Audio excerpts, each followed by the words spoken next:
Welcome to my life. We're back with Deb Uren at her lovely home out in Metamora, and we're back with Abby as well, who's going to join us for this episode.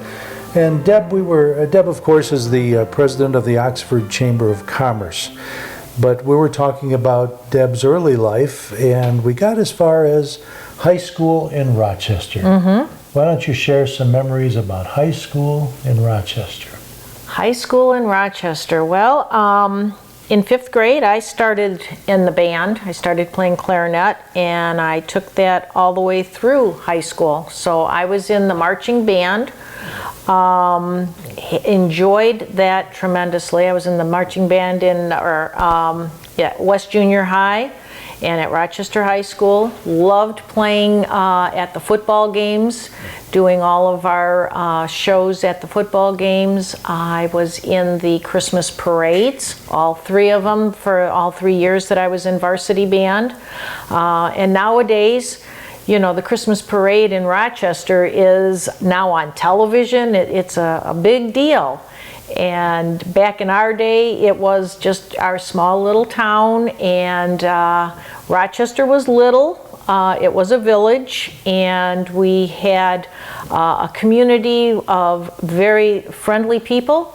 My high school graduation class, we had 500, I believe it was 546 people in our graduating class. And you remember all their names, right? Oh, absolutely, absolutely. I have to ask you something. Yes. I was in the band as well, and played at the football games and all that stuff. Today, when you watch college football games, like U of M and Michigan State, doesn't it drive you absolutely crazy when you get to halftime and you can't see the band? And you can't see it. You can't see the halftime show. Yes. They've got to switch you to New York where they talk about all the other games that are going on. The football fans out there are going to call me crazy, but I had to get my 2 cents worth in about I that. agree, because, you know, marching and playing an instrument, memorizing the music, memorizing the steps, the turns, and everything else, you have to be extremely coordinated to do all of that. And to see something as you could see it on TV with all the marching and all the different scenarios that take place on a field is something that everybody should be able to see. They should share that. And when they get to the college level, those guys, I think they have to be almost as physically fit as the players do. Absolutely. The stuff they go through. Absolutely. Yeah. It's a lot of practice, a lot of practicing, even more than it ever could possibly be in high school. And because I did know band members at MSU, some of our band members that I graduated from high school with, and it's a lot of work. It is a lot of work, and it is a real talent, and it should be shown more often on TV. Now, you probably went to some competitions playing the clarinet for 4 years, yeah? Yes, we did. We were a Class AA band, and with that being said, we earned our medals.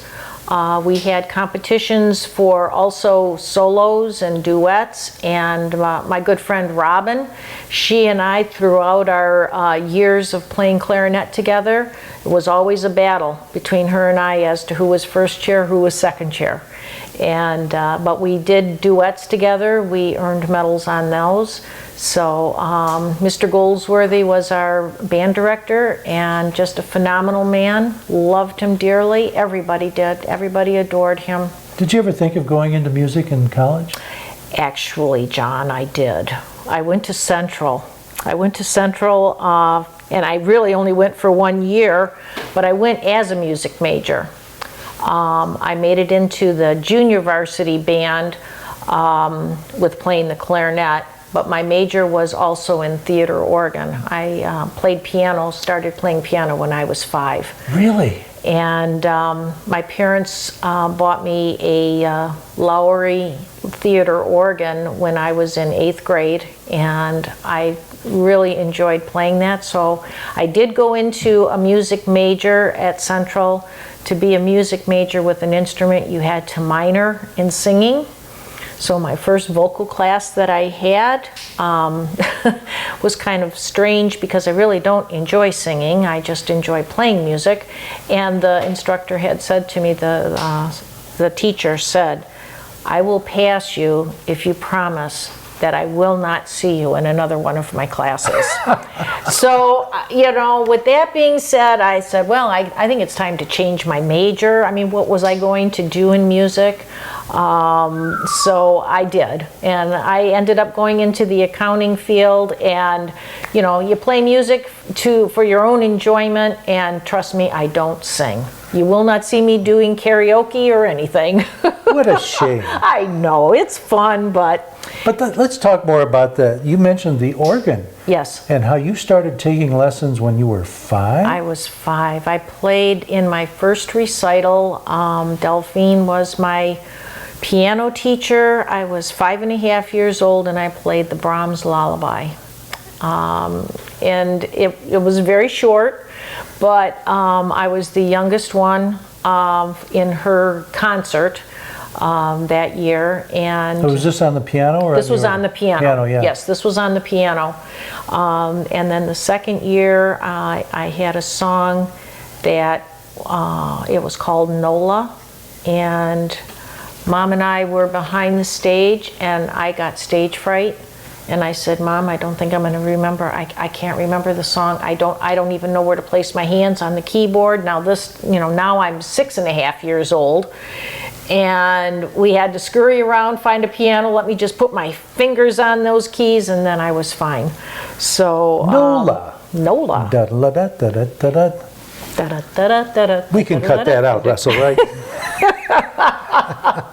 Well, when did the organ come into the picture? Oh my. Every year we went to the state fair, down on Woodward. Every year we went to the state fair, and the one year we were there, Lowry Organs, I don't know who the studio was, but there was a studio there. They were playing. I sat down, I started playing with it. My mom says, "Well, geez, maybe we should, replace the piano," which I had, kind of lost interest in, and I started playing the organ then. While my brother was in the service, Donnie was over in both Japan and in Vietnam. I would record on the old tapes, the reels. Sure. I would tape probably 6 or 7 songs and send that over to him with his care packages of cookies and such that Mom and I would make. And we would record, my playing the piano, the organ, and, just words from Mom and Dad and myself to him. And he shared that with the guys that he was in Da Nang with. So I'm sure they appreciated that. they did, especially at Christmas time. I did a lot of Christmas songs. So. Okay, well, we need to take a little break right now. So we'll be back in just a moment with Deb Uren.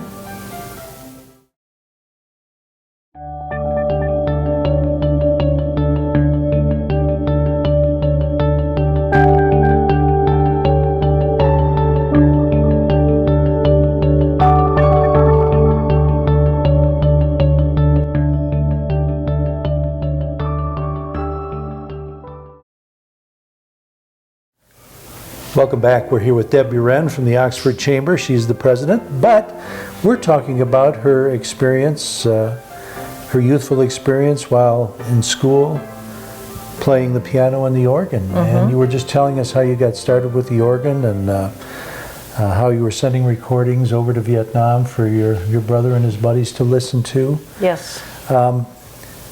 You played the organ for a lot of years. You must have had the opportunity to, did you play at church? Did you play for any other occasions? I played, my mother was a Sunday school teacher, and so I would play the piano in my mother's Sunday school class. She taught the pre-kindergarten children. So it was a lot of fun to do that. I did not do that on a regular basis. It was only filling in when their regular piano player wasn't there. But always being shy I really didn't like to be playing in front of people, so it was kind of my own, it was just for my own pleasure that I played.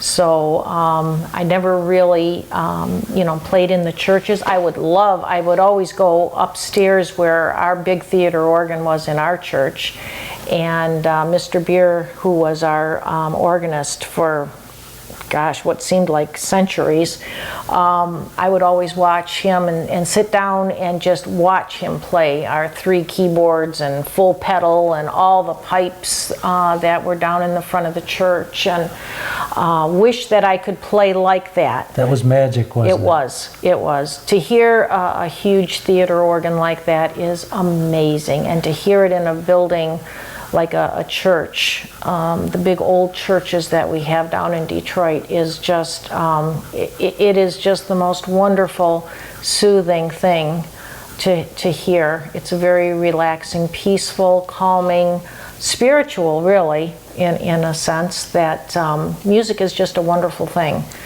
Those are getting harder and harder to find, aren't they? Yes. So many of them are electric now, and it's just not, even the pianos in some of the churches are electric now. Yep. Well, I know you've already mentioned that you started as a music major and then you decided against pursuing it, but boy, you were the perfect candidate. You had the piano experience, you had the clarinet experience. Yeah. But anyway, what was going through your mind as you were going through high school about what do I want to do with my life? I think that every teenager goes through this period where, you don't know what you want to do. And I find it a very difficult part of our lives when you know that high school's going to be over, and now you've got to start thinking, what do I want to do with the rest of my life? And back in my day, as far as women, they were either teachers or they were nurses. That seemed to be the top 2 professions that women went to college for. And neither one of those fit the bill for me. They didn't interest you? No, they did not interest me at all. And I really and truly did not know what I was going to do. And I went to college because all my friends were going to college. And I was fortunate that my parents allowed me to do that. So I went to college with the one thing that I really knew how to do, and that was music. But I really, knew that there wasn't anything I was going to do because I didn't want to be a teacher. And if I didn't want to be a teacher, then what was I going to do with my music? Music, as a major, you're either going to be playing for the rest of your life or you're going to be teaching others. And so I just, I came back home after that 1 year, having met just tons of great, great people. And I worked at Morley Drugs in Rochester, right on 4th and Main Street. And I worked in the pharmacy, and afterwards I ended up becoming the bookkeeper there. And the bookkeeper, I had taken college or classes in high school, and those classes were all in the accounting field. So that's when I decided, this is what I like to do. I was the bookkeeper. We had our accountant that came in every month. I prepared all the paperwork. I wrote all the payroll checks and things like that. So you were no longer in college at this point? No. I put in that 1 year, and instead of taking mom and dad's money and not knowing what I wanted to do, it was, well, why don't you just work and see if there's something that you do want to do. Now, was this around the time you met Jim, or? Eventually, yes. I worked at the pharmacy for 13 years, and during that time I worked back in the office, and then I ended up working in the pharmacy as one of the first pharmacy techs that Mr. Morley decided to incorporate in his business. Back in the day, the pharmacist did everything.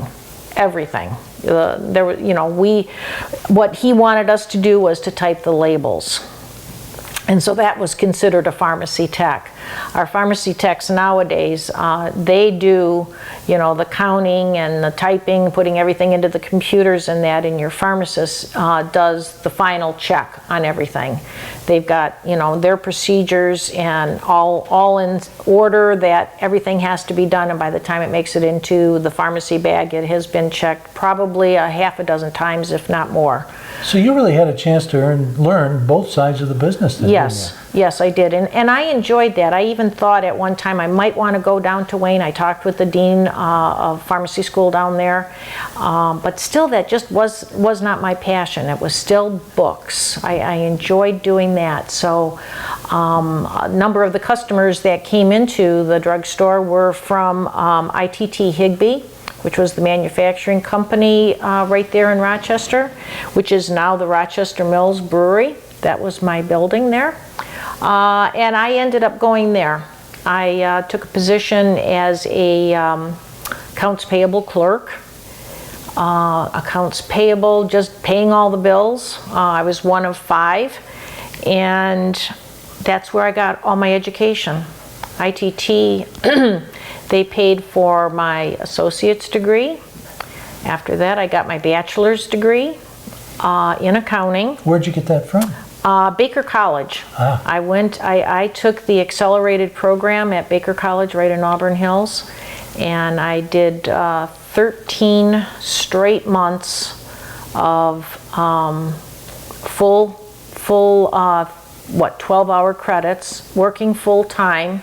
You were a busy girl. Married, and we had Matthew was living with us at that time. So yeah, it was pretty hectic. Well, let's back up just a little bit now. When did you meet Jim in all this? I met Jim. He was one of our pharmacists at the store. Oh, Jim's a pharmacist. Yes, he is a pharmacist. And so I met Jim when he worked at Morley's, and he was there for a few years. After that, he went and worked at another pharmacy out in Warren, and we just connected. And he was going through a change in his life. He was married before and had 2 little children, and he and I got married. In fact, we're going to be celebrating our 38th anniversary next week. So we were married in 1977, and now we're the proud parents of 2 children and 4 grandchildren. So that's wonderful. Yeah, it is. We need to talk a little bit about getting into the doggy business. Yes. So let's take a break, and when we come back, we will do just that.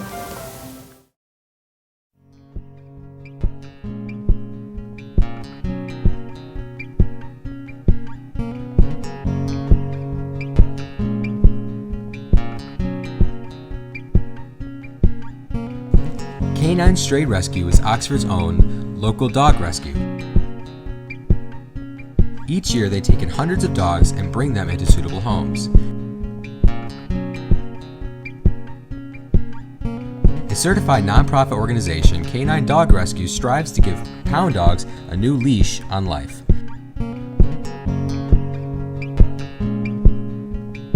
To donate, adopt, or even volunteer, call them at 248-628-0435 or go to their website, dogsaver.org, and click on the Canine Stray Rescue League link.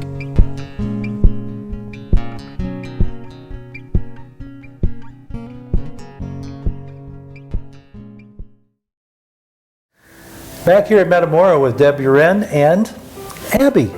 And we were just talking about Deb getting into the accounting business and really finding that was your field. That was my niche. And after you worked at the pharmacy for a long time, and did their accounting for them, and then you went to, what was the next? It was ITT Higbee, which was on 4th Street in Rochester, which was the old cotton mill. Right. And I was there. I started there in 1983, and just really saw a lot of changes. ITT purchased ITT Higbee outright, and we became ITT Automotive. and ITT Automotive was a part of the ITT worldwide company. And throughout the years, the auto industry was expanding and growing in so many different fields that ITT Corporation was slowly selling out parts of our different divisions that we had in ITT Automotive. And they put us into another division called ITT Industries, and the industry of fluid handling, which was the industry that we had in Rochester there, that was the main headquarters. Our headquarters moved out to Auburn Hills. That was the world headquarters for ITT Automotive. And we have a number of plants that were here, one of which is in Leonard, Michigan. We have at that time we had Tawas, East Tawas, and Oscoda. Some of my favorite places. I know, and so at that time I was a cost accountant, so I would have to be part of doing the inventories at these plants. So the Leonard plant at one time in my career was my plant, as well as the East Tawas plant. So did you get to live up there for a while? Oh, or? No.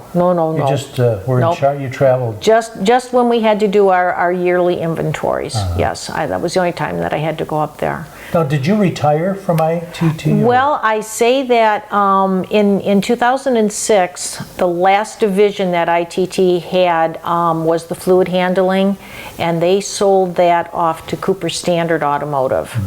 And so I worked with Cooper Standard for 2 years, but still was kind of like a part of the ITT. But Cooper Standard bought us, and back in the downturn that we had in 2008 in the auto industry, went to work that morning in April and started at 8 o'clock, and by about 9:20 that morning, I was walking out the door. I was one of hundreds of people that were let go that day. They had taken our company from 3 divisions and broke down to making it 2 divisions, and everybody with seniority at Cooper Standard, which really were the ITT employees. We were the loyal employees. We all lost our jobs. So I had 26 years in with the company and lost my job and said, you know, I'm getting close to the real retirement age, and been in accounting for all these years, and I knew now that I'd given it all that I wanted to, and I didn't want to do that anymore. I didn't want to be in accounting. Sometimes it takes something like that to push things along, doesn't it? Yes. So, was that when you decided to get into the doggy business? Well, we were still showing at that time, and I had gotten started before losing my job, and it's not really something that I make a living off of this. It's more of a pleasure to be able to have these puppies and to be able to show them. When I can say that I have at least 10 champions in my line, my Maddie she was one of the first grand champions in the Cavaliers. You know, it's just something that I enjoy doing. Every year we have a Cavalier picnic, so that my husband and I invite back everybody who has been so gracious as to adopt one of our pups. We have a big picnic here in the backyard. We get a tent, and we provide all the food and such. And so this was our 6th annual picnic this year. And it's just, you know, people love to have a pet in their home, and some of my pets have gone to homes where they're treated just like children. We get invited back to one family in Ann Arbor. They have a birthday party for their boy every year, and so Jim and I travel down there to Ann Arbor, and meet all of the people there. So Now, let me get this straight, that the puppies that you raise are Cavalier King Charles Spaniel puppies. correct. All right, can you tell us a little bit about that breed? The breed is is an old breed itself. It goes back to the early days in England, and they were only a royalty breed. That meaning that it was only the princesses that had the Cavaliers in their families. And at that time they were basically used for warming the beds at night in those cold castles. Now, we're And talking about dogs like Abby, right? Yes, Okay. yes. They're just little, and they would get into the beds at night, warm them up, but they would also then attract all of the bed bugs and such, so that the royalty did not have to be bothered with having bugs in bed. So Abby, do they make you do that? it's not really, I mean, King Charles did use the breed as a hunting breed, but they're really, today, they are not considered a hunting breed at all. I mean, they're not a bird dog or anything like that. They are a toy breed. Obviously, they're a very vicious dog. You have to be very careful with them. Yeah, you would not want her to bite you. Was there a particular reason you decided to raise them? Just because of the fact that, you know, we wanted one dog, well then one dog turned into two dogs, and then two dogs turned into, you know, let's get another one. And my partner at that time was, let's get started, let's get a name, a kennel name. And That's all right, Abby might want to take a walk. you want to take a break, Babe? We wanted to get a kennel name, and that's how we came up with Coldstream Cavaliers.